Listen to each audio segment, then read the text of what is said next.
Here's the thing, I still cannot believe I am filming this video, and I still cannot believe that certain words forming sentences will come out of my mouth and they will be real, they will be true. Maybe that didn't make any sense just right now, but seriously, I cannot stop smiling for one. But then, I don't know, I feel like this will be mainly a gush fest about friendship and having amazing opportunities and being extremely grateful for them. And also at the end we do have a little book haul because I went a bit crazy on this trip that I took. I haven't been this crazy in a while, honestly. I don't usually buy this many books in a row, but I couldn't help myself. The offer was too good. But before that, let's take a step back. So this past weekend, I did go to Amsterdam. It was my first time visiting the city, visiting the country even, and it was a very short trip. So I went with some family and we didn't really have a lot of time to visit all the mandatory places, I guess. But I feel like we did make the most out of it. And I can say it was a very, very positive experience. I for sure want to go back, not only to Amsterdam per se, although those bookstores I definitely need to go to again. But not only that city, I would also love to see more of the countryside and smaller cities because I feel like that type of place is something that I would enjoy even more, and I've had some wonderful recommendations from friends who have been there that I just cannot wait to try and visit one day. But either way, this was such an amazing trip for many, many reasons, but I really loved being there. The people were very nice and the city was beautiful with all the canals and everything. We took some boat trips to really see at least the majority of the city, I would say. We even had dinner on the first night there and it was amazing to look at the view while eating some delicious pizza. I highly recommend it. We were also very, very lucky with the weather. I feel like we brought Portugal's weather with us when we went there because on the first day, I believe when we arrived, it was about 24 degrees Celsius, and on the next day and throughout the whole weekend, it was between 25 and 26. It was only on the day we were getting back that it started raining a lot, which I'm not complaining about because, as you probably know, I do love rainy, colder, more autumnal days, so that was perfect as well. If I had to pick some highlights from the city, I mentioned two of them before. One of them being the bookstores, specifically this one called American Book Center. It had such a huge variety of offers from vintage editions to newer ones, and I couldn't even see all the floors. We didn't really have time to explore all of that. I just know I would have completely lost myself inside and I probably wouldn't want to visit anything else. Whenever I go back, I definitely need to go for more days, so one of them is specifically spent on visiting all the bookstores, or as many as I can, but that's definitely a highlight. I was not expecting it for some reason, but it was an amazing visit. And the other one I mentioned is the boat rides. They are definitely very made for tourists, I would say, but they're very well done. They are cozy. If you are lucky with the weather, you get to see a lot of things. Some include food and drinks, some others don't. They're just for you to take a walk, but I love both of the ones we did. And then again, the guides that were with us were very nice and shared a lot of information about the city with us. It was very nice and cozy, and I would absolutely do that again whenever I visit the city again. But the other highlight I have to say about Amsterdam specifically was definitely the Van Gogh Museum. It is beautiful and tells you a lot about his story, which is very sad. I teared up a little bit just looking at all of his paintings and knowing a bit more about his life, his mental state. It was absolutely heartbreaking, specifically seeing how it was not handled back there. It was not great, of course. There were not a lot of conversations about this, so it's really a shame. And it also saddens me that some people took that, for history reference. Some people took his story as a reference or as a signal or as an aesthetic. I'm not even sure what to call it, but some people took his story and used it as almost an inspiration for the troubled artist image, which is nowadays I feel like still very romanticized, and that's just sad because he was clearly struggling a lot, and that should never be, celebrated or romanticized on one hand. But then on the other, this idea that you have to be mentally troubled or have some big trauma happening to you to make art and to be an artist, a renowned artist, is also very sad to me. So that's just a little tangent, but overall the museum was stunning. I personally love his work, so it was very easy for me to love the museum as well. But you do get to see some of his earlier works and see his evolution as an artist and start using color and different shapes and everything into what he eventually became.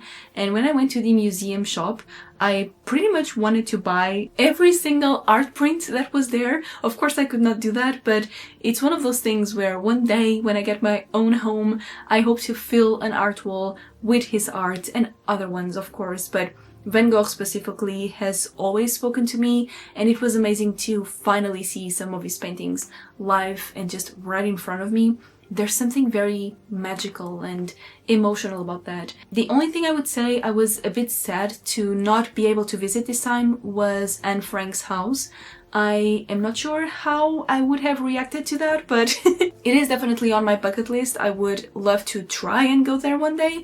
It wasn't possible, we just saw it from the outside, but other than that, I have nothing but good things to say, honestly, and maybe that's also because I was very, very hyped for this trip for a very specific reason, and that is the highlight of my whole weekend, honestly, and it has nothing to do with Amsterdam. It has obviously to do with the fact that I was able to meet one of my greatest friends that I made on this crazy online world. And just thinking of it, I'm really, really grateful that this happened. And that is, of course, Milena from the channel Milena Reads. Just thinking about that, my face tends to hurt a lot because when I think about this, I start smiling so much and it's kind of painful, but in the most wonderful way. We have just been friends for so long now, for a few years actually, which is insane. I don't even know how many years right now, but it's been a long time, and I feel like we've been through a lot together. I'm not sure if I ever told her exactly like this, but I do consider her one of my closest friends, because she's just a good person, an amazing friend, and I feel completely comfortable with her. I've been vulnerable with her a lot, as she has been with me, and that's something that I always appreciate about a friendship, is when you can, feel that you can completely be yourself with another person, and having that feeling like the most natural thing you can imagine, which is exactly what I felt when I first saw her and hugged her. I may have run to her just hugged her.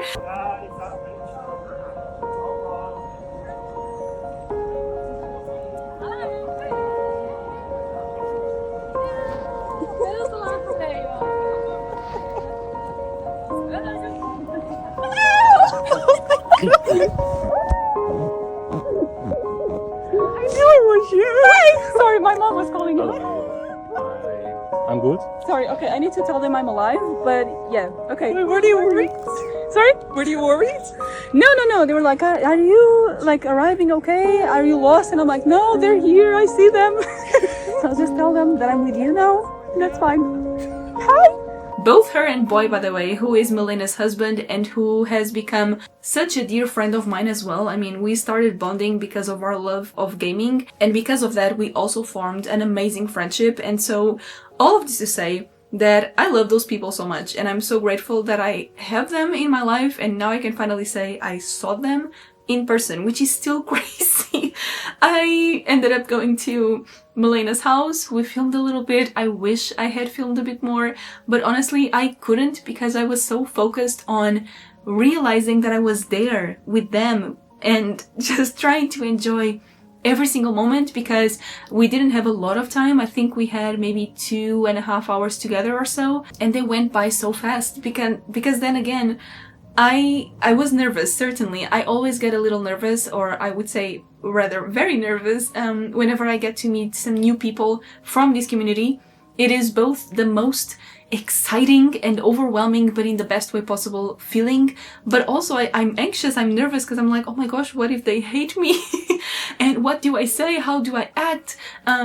It's just a weird mix of emotions, but then again in the best way possible. So I was definitely nervous, but at the same time, it's like I was saying, like as soon as I saw them, I just wanted to hug them and say hi, and I was so happy to see them. Here's some Portuguese treats Oh my gosh, slow. Something very small, but oh, hello. Are you filming?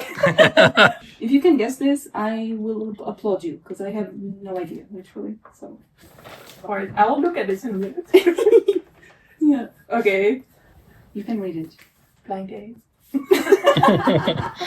the American Books. Oh, nee. Book Lover ABC. Oh, the American Book Center. Yeah. Yeah. Amazing one. I know why you grabbed this. It's like fantasy Lies of Locke Lamore meets Uncharted. Yeah, I feel like you needed like a minute in this bookstore. I know. Like, it's one of my favorite books and one of my favorite games. It's insane. And now I don't know what that is. Cunning protagonist, elaborate heist, vivid urban setting, central mystery at its core. Okay, I was thinking Six of Crows, but then no. I mean, would they still put that book in a blind date though? I don't know. Vivid urban setting. Yeah. I don't know. Because I don't read a lot of fantasy, I don't think, in like a vivid urban setting. So. The only thing I can think of is N.K. Jemisin and her new series.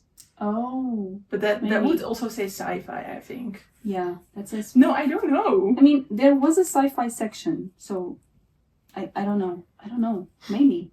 Well, if it is Six of Crows, that's hilarious because a lot of people want me to read that. So you haven't? No. Mary, I read the trilogy and I hated it. Yeah, okay, but like not the trilogy. Sorry, the first book. What's the name? Six of Crows. Oh, Shadow and Bone. Yeah. Sure, but that's not very good. But Six of I know. Crows is good. I don't know. I haven't read it, and I don't have it until now. Maybe I don't know. I really don't know which one this is. Like, especially it doesn't say adult or YA. No, it doesn't, which is kind of scary, but it doesn't. I'm still filming, by the way. And I mean, but Six of Crows doesn't have a mystery at its core. And It's also a chunky book. I don't think. Do you think it's a crow? no, Six of Crows is small. Look at that. Okay. Wait. Did you see it? No. Okay. Nothing we guessed. Oh, what is this? Wait. Hello. The Silver Blood Promise. James Logan. What is this? I would have. Okay. Like, it says Brandon Sanderson to me on the cover a little bit. Oh. I mean, Scott Lynch is the author of The Lies of Locke Lamora, and apparently he likes this book, so that's all I need to know. I feel like What? the setting looks even a little. Oh, wait, is it like historic? Like, look at that. I don't. Maybe. Academy dropout, thanks to a duel that ended badly, the disgraced heir to an ancient noble house. Okay. He is considered cheap wine. Wow. Rigged card games and wondering how he might win back the life he threw away. It does sound Cool. a little bit fancy historical. It does. Okay, I had never heard about this book before. I don't think it's a series because it has a wow. It right is here. book one, Yeah. which is a little scary, but wow. I think it's kind of like. And the fact that we got this chance, we got this opportunity, no matter how short that, time frame was, it really doesn't matter because finally getting to see someone and spend time with someone with whom you've been friends for a while and such good friends at that, who lives, far away from you, even if fortunately it's not that hard to get there, but it's an opportunity that I don't know I would ever have had. And so knowing that, and knowing that it became possible, and knowing how dearly I cherish this friendship, it's just a little insane that it could actually happen. And I have been so overwhelmed lately with a positive energy that honestly I haven't had in a while. And it's because I was so looking forward to this. We have been talking about this for a few months now. I first started speaking to her about this when I was kind of planning the trip and I wasn't sure if I was going to the Netherlands or not because there was another option. But I was like, I don't know, I feel like this could actually happen. So I started to try and embrace that idea, but honestly, it still feels so surreal, and it's been a few days now, and I can still hardly believe it. I was at her home. They were extremely kind to welcome me there, of course, and I saw everything, everything you usually see in her videos. I saw it. I saw the cats, Nora and Bella. They are just as cute as you can imagine them.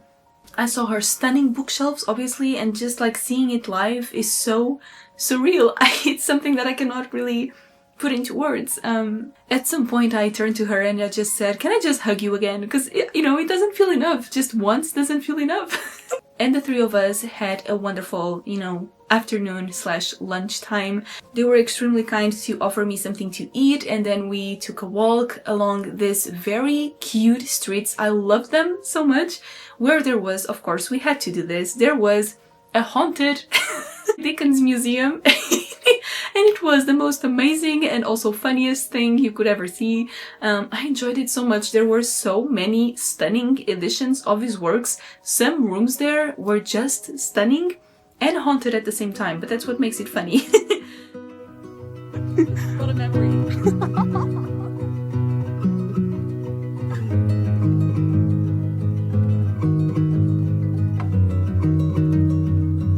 It's okay. Oh my god, they are so beautiful.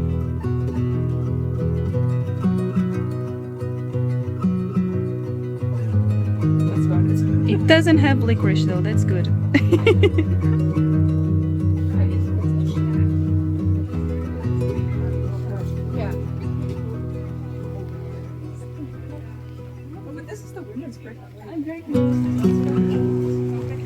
Wow.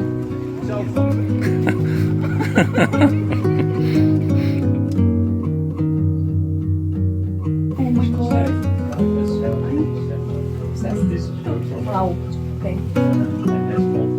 Yeah, it's also not a woman started at the Dickens. It's like festival here, 35 years ago, and this is her collection. Wow. That is gorgeous.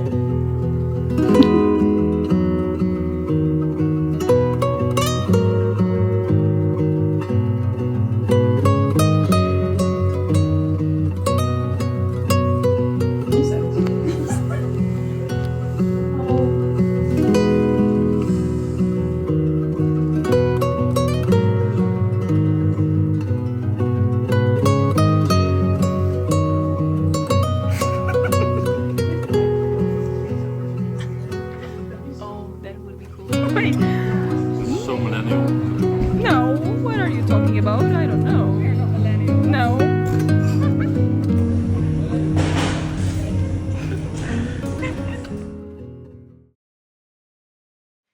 And I was telling them, like, I've met some other people before and it never gets less surreal. I am lucky enough to say that I've met multiple people because of this community, which that alone is crazy. And if I could, trust me, I would want to meet every single one of them. That's a dream. Honestly, maybe one day it will happen. I don't know. But you know, the fact that it could happen, and I'm just remembering everything and starting to try and believe that this was actually a thing. And I just want to say about Milena that, I mean, I could say so many things. I'm just still processing everything, but if you follow her videos, if you follow her channel, which if you don't, you should immediately go and fix that, like immediately pause this video and go and subscribe to her, because she's the most amazing human being you'll ever follow. But if you do, and if you see how she acts in her videos, how she talks, how kind and incredible she is on camera, that's exactly how she is in person as well. So I was like, yes, that's exactly my friend. That's the person that I adore so much and admire so much and is so inspiring to me. And looking at her was like, oh my gosh, what a beautiful person to walk this earth, you know?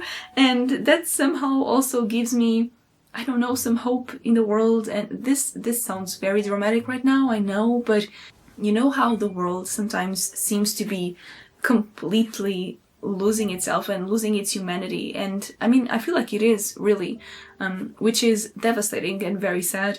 So sometimes it's hard to remember how beautiful life can be and how amazing people can be. It's hard to remember that sometimes.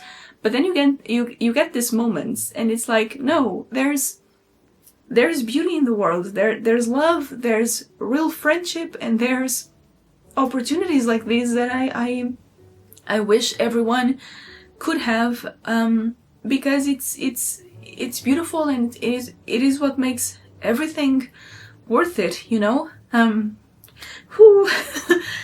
But I mean, it is. You start connecting with someone who doesn't live in the same city, even in the same country, sometimes the same continent as you. That happened to me as well. I met Sarah and Sophia, who are from different continents, and it's like, what the hell? And now suddenly I'm here with them, and it's such, you know, a natural connection, and we need that. We need more of that. So all of this to say, cherish your friends.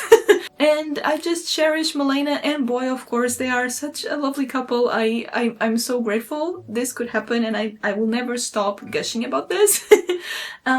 Right now I'm just overwhelmed by all the good emotions and all the good that there is in the world, and that we desperately need to be reminded of sometimes, because it gets hard out there. Honestly, what else is there to say? I feel like I'm repeating myself a little bit, but life is really about this, isn't it? It's about finding your people and being happy that you finally get to spend some beautiful moments with them.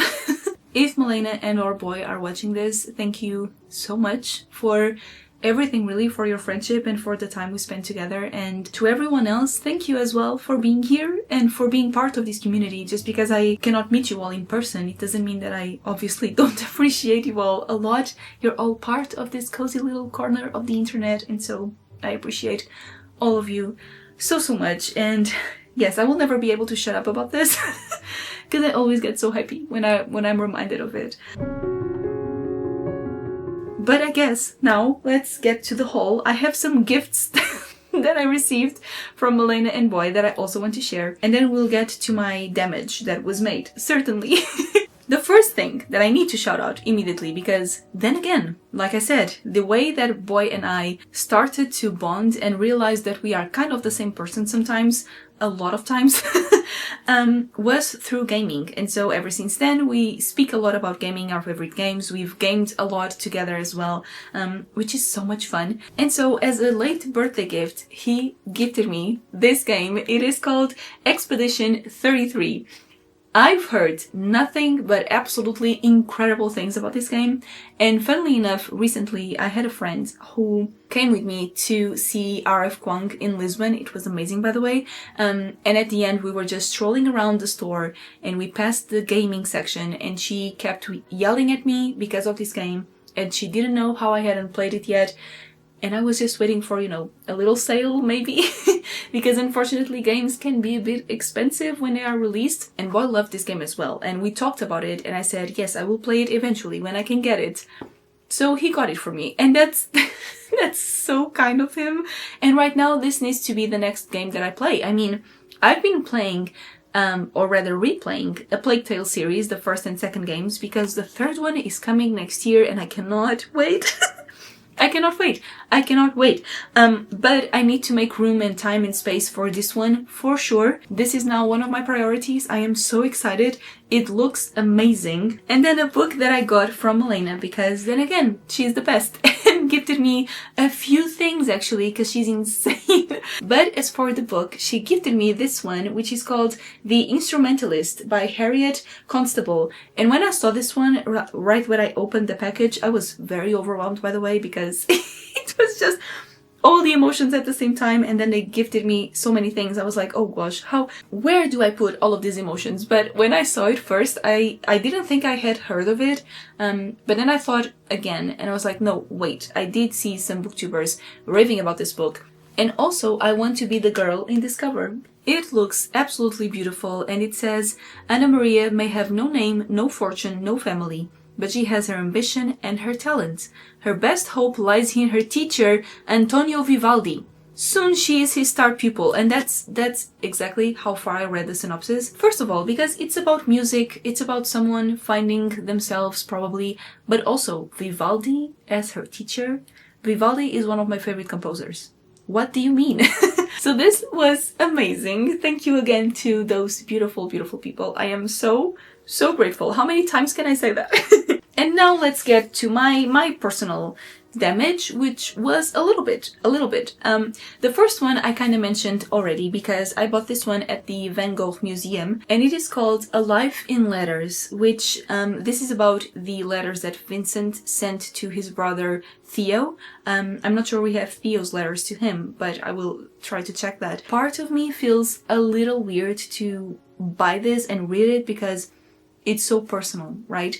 I don't think these letters were ever meant to be published. So it's funny because I'm not sure when I will be able to read this, because then again there's an inner conflict in me. Obviously all of these people do not exist anymore, but that doesn't mean I don't want to kind of respect their privacy. So I don't know, but it seemed like a wonderful book to add to my collection, especially considering the relationship that the brothers had with each other. It sounded like a very touching relationship, and so even if I don't read the whole thing, I still wanted to have it and cherish it, because it sounds like something that was so pure. And obviously there are probably a lot of details that we don't know about their lives, but it just feels like something that I would like to have and possibly one day just even flip through. So that's what I got, and it has some lovely illustrations of his paintings as well. So yes, we'll see what I do about this one when it comes to actually reading it, but I like the thought of having that chance if I ever feel like that. Plus it is a beautiful edition, so I really could not resist. I had to get something from the museum, and of course I also got some art prints, which were the tiny ones on postcards. Then I went to Waterstones, which I did not know existed there, so that was a very pleasant surprise, because usually they have a lot of fun exclusive editions. And when I saw this one, this is The Passengers on the Hankyu Line by Hiro Arikawa, who is the author of the Traveling Cat Chronicles, one of my favorites. And I still have their other book, The Goodbye Cat, on my shelves, which I do need to read, but then I saw this one. And can we appreciate the edges? They are so autumnal and match the cover perfectly. I could not resist this. Plus it's such a short book. I'm sure that I could read it in one autumnal morning or something, and that thought just made me very happy. So I saw this edition, I ran, I didn't even think twice. What is it about? I don't even know, because the author was enough for me. But it says, the contents of each traveler's heart are a mystery known only to themselves. And here's, of course, the book that you saw me opening with Milena. It was one of the blind dates with the book that I got, which we'll see the other ones in a minute. But it is The Silver Blood Promise, and it is the first book, apparently, of the Last Legacy series by James Logan. I don't think I had heard about this book. It doesn't sound completely unfamiliar to me, but honestly, I don't really remember. If I've heard anything of it, I don't really remember what it was. But the clues, when you say Lies of Locklemore meets Uncharted, of course I'm going to buy it. So that was an easy choice. And the cover is very pretty as well. I am craving some more fantasy in my life. But now, I feel like we can get to the most exciting parts of this haul, because these are the books that I don't know what they are. Then again, they are blind dates. They all have clues, and I picked them based on how I think I'll feel about them based on these clues. So the fun thing is, for all of these except for the fantasy book, I decided to pick genres that I never read, or at least not usually, just to get a little bit, or rather very much, outside of my comfort zone. I couldn't guess any of these based on the clues. Maybe you will before I open the books. But these are genres that I don't typically read. Not really. And so I think this will all be a surprise.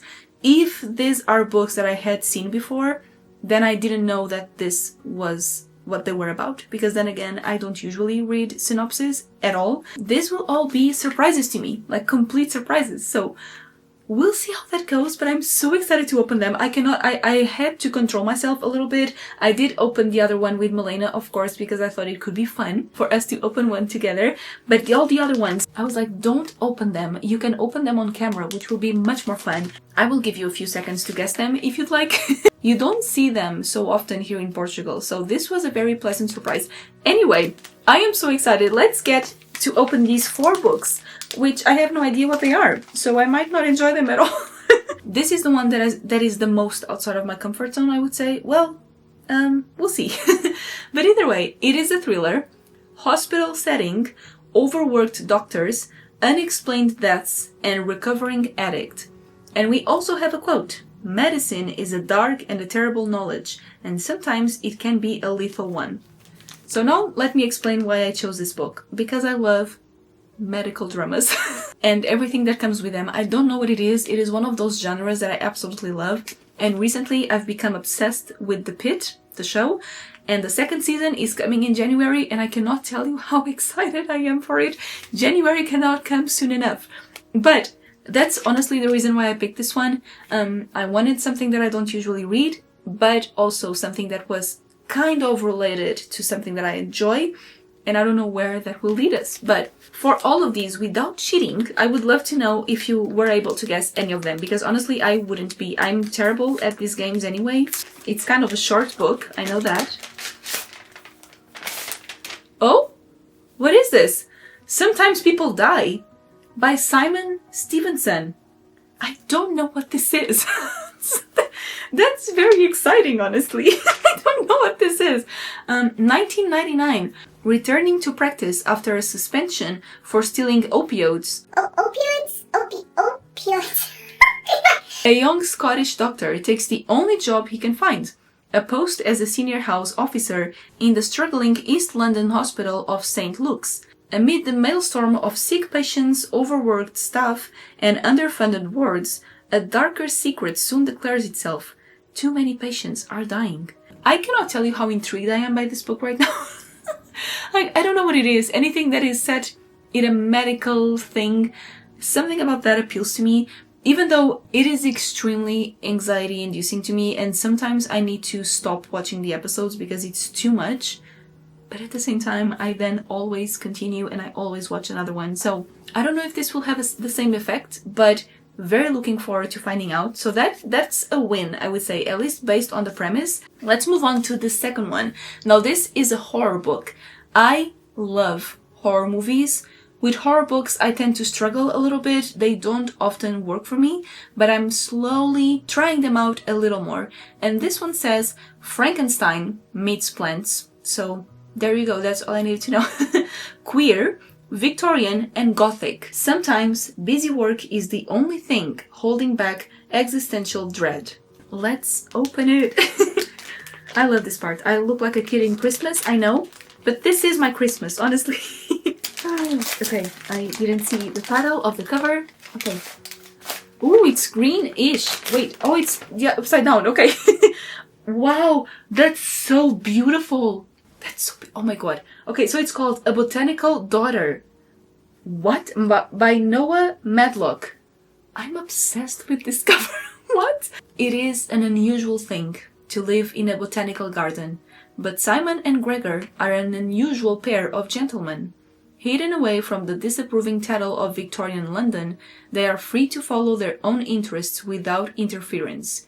For Simon, this means working his taxidermical art. Gregor's business is exotic plants, lucrative but harmless enough.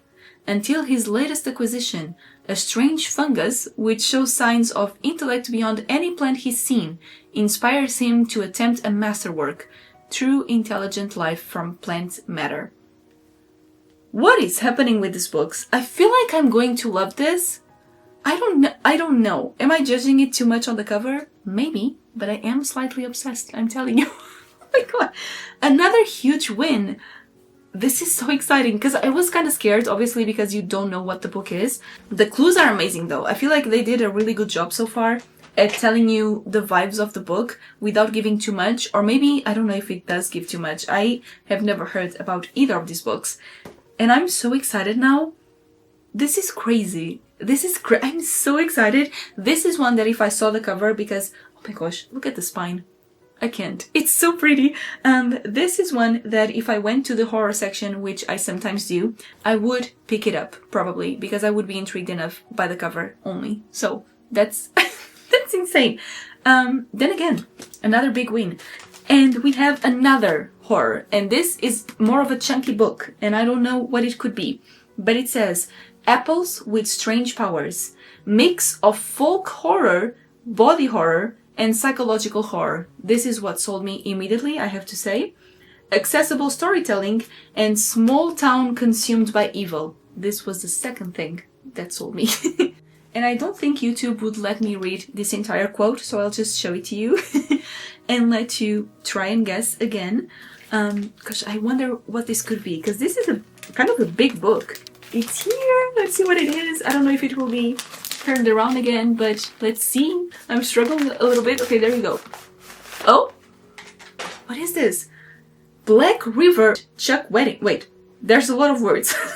Black River. Is that it? By Chuck Wendig? It's autumn in the town of Harrow, but something besides the season is changing there. Because in that town there is an orchard, I think that's how you say it, and in that 7 most unusual trees.